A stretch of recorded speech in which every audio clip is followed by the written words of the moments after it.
Well, greetings everyone. Welcome back to Starstruck. The wife and I have been working on some astrophotography, and this is M81, which is Bode's galaxy, and then in the left there is just a little bit of the Cigar galaxy, which is M82. But we discovered at our age that setting all of this telescope equipment up every time we wanted to shoot something was keeping us from going out. Actually, we'd have some decent nights and we'd kind of say, well, I'm too tired to go out. And I thought, well, there's got to be an easier way. I don't have anywhere I can put a roll-off shed. So I created what I call my roll-out observatory. And so there's other forms of these tripods and things available, but this one is very, very, very solid. I really like it. In fact, I think it's about as solid as a tri-pier. And I'll show you what makes it that way in a little bit. But this is an Explorer Scientific 140 triplet with FPL 53 glass, so it's a pretty nice telescope. It does a good job. And I've added the Orion 60mm guide scope. I've got the Vonnett's Wi-Fi extender, which you really need on the ASI Air Pro if you're going to be any distance from it. Now with that, I can be anywhere in the house and it works. I've got the ZWO autofocuser, and I had to make my own mount for this telescope. They don't offer one that'll fit it, but I made that down here in the shop. Works real well, and I've got the 294 MC Pro for the camera.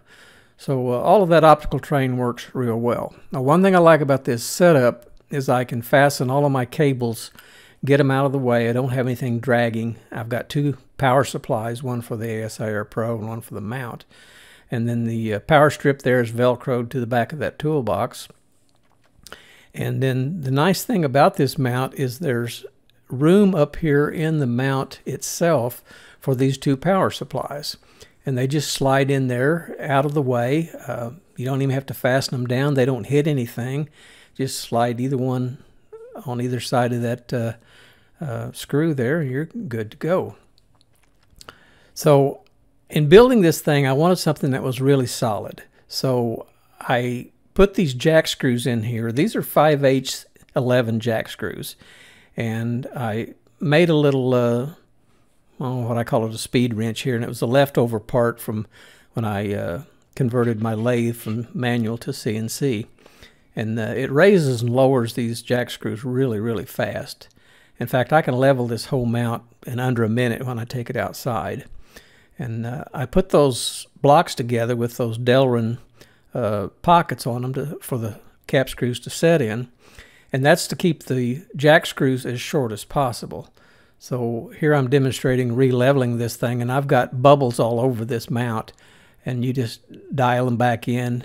And then you firm up that nut right there, and I usually use a crescent to make it reasonably tight. Takes all the slop out of those screws, and there is absolutely no wiggle in this thing when you get it set up.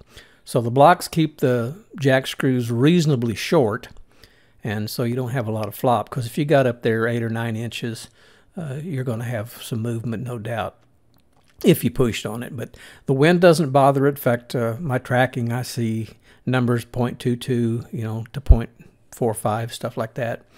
So it's doing a really good job. You can see the pocket there where I put the tips in. I've only got 2 cables that I have to deal with when I'm doing pier flips. The rest of it all stays in place. One of those is the power cable, and the other one goes down to the hand controller.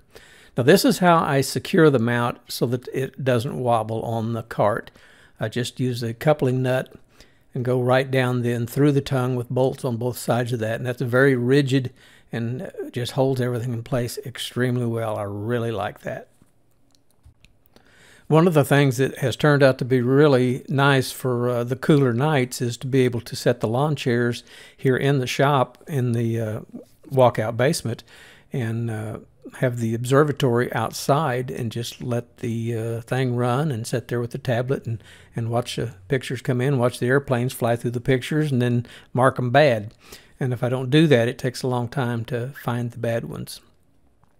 I mounted this toolbox on here permanently, and it's big enough that those 3 white blocks will all fit in the bottom part, and then the upper tray I have my red flashlights and some other gear, just little things, some wrenches and levels and different things to check things out. And that's pretty handy. We don't have to go looking for things that way. So back on these levels, when you buy these levels, you'll find out they don't all read the same. So what you have to do is level the mount perfectly, get the base perfectly level so that the head's level, and then set these in some sort of glue that you can mold and then keep them that way while they dry, and then that makes setup just a real easy. So now back on the front wheel, and I call this my little airplane wheel, and it just steers like an airplane does. And I made it so that I could take the handle off, but as it turns out, it's not in the way. It doesn't get in the way, so I don't really take it off, but it comes off real easy with that pin. And it's got, you know, bearings in the front wheels, and this will go over fairly rough ground without any problem. So hope, you know, maybe showing this will give you some ideas. You don't have to build one exactly like this. This was my design, and I built it down here in my little bitty shop. Well, that's about all I can show you. I hope you enjoyed seeing some of the details and how we work things out. It really is working very well for us, and now if we get a halfway decent night, we can roll it out. In a few minutes, we're up and going. So appreciate you watching, and if you like it, subscribe, and then that way you can catch some of the other videos that we'll do in the future. Otherwise, we'll catch you on the next one.